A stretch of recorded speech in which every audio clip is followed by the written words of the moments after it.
Good morning, friends on Boost. This is Sue here this Tuesday morning, back in Perth and enjoying the nice sunny weather. We're reading today from Mark 14:66 to 15:15. Meanwhile, Peter was in the courtyard below. One of the servant girls who worked for the high priest came by and noticed Peter warming himself at the fire.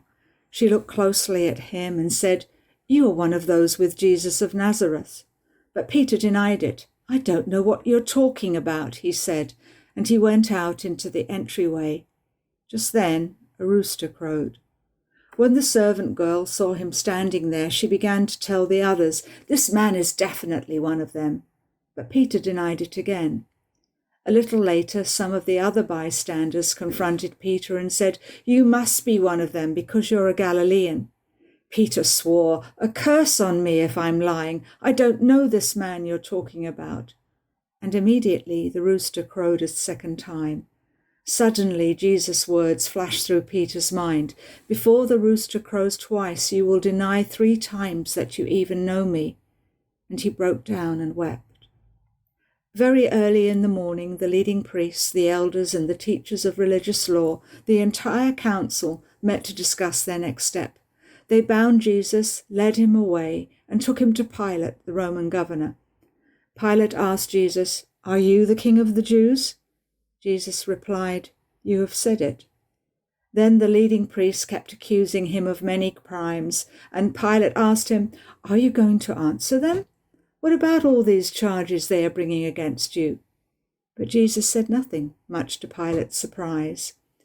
Now it was the governor's custom each year during the Passover celebration to release one prisoner, anyone the people requested.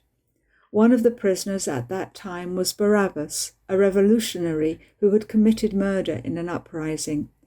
The crowd went to Pilate and asked him to release a prisoner as usual.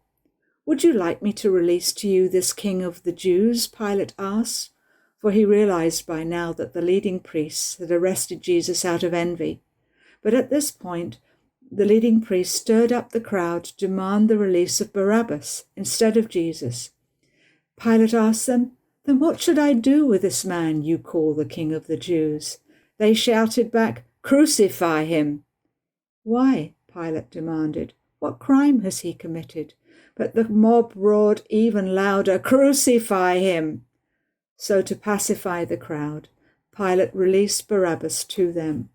He ordered Jesus to be flogged with a lead-tipped whip, then turned him over to the Roman soldiers to be crucified. And I see in this 2 parallel stories, 2 men in front of hostile crowds ready to take their lives. Peter's in a courtyard outside the high priest's house, courageous and yet so fearful that because he cannot hide his identity, he's so obviously one of Jesus's men. And the accusations come. He denies knowing Jesus 3 times. He cursed himself, maybe even cursed Jesus. And then the rooster crows the second time, all in fulfillment of prophecy. But this is not the end of Peter's story. And Jesus is before Pilate in the face of all the hostile accusations coming from the religious leaders, but he refuses to say anything. Everyone there, Jesus, Pilate, those making the accusations, the religious leaders, they all know that he is innocent of these charges, but that doesn't stop them from finding him guilty. And he is cruelly flogged with a whip that has pieces of metal in its tip to make them maximum damage, all in fulfillment of prophecy. But this is not the end of Jesus' story. And my thought today is this: it's when our lives are intertwined in God's story, then the story of our future doesn't end in defeat or failure. It's not over until God says it's over. Peter, we know, went on to be restored and then released into an incredible ministry. Jesus was resurrected. And then, even as a byproduct of Jesus' silence, Barabbas, this murderer, is given another go, another chance to make more of his life than he ever did the first time round. I'm here today because when I messed up, it wasn't the end of my story. I wept and Jesus restored me. And so this is my prayer for us today.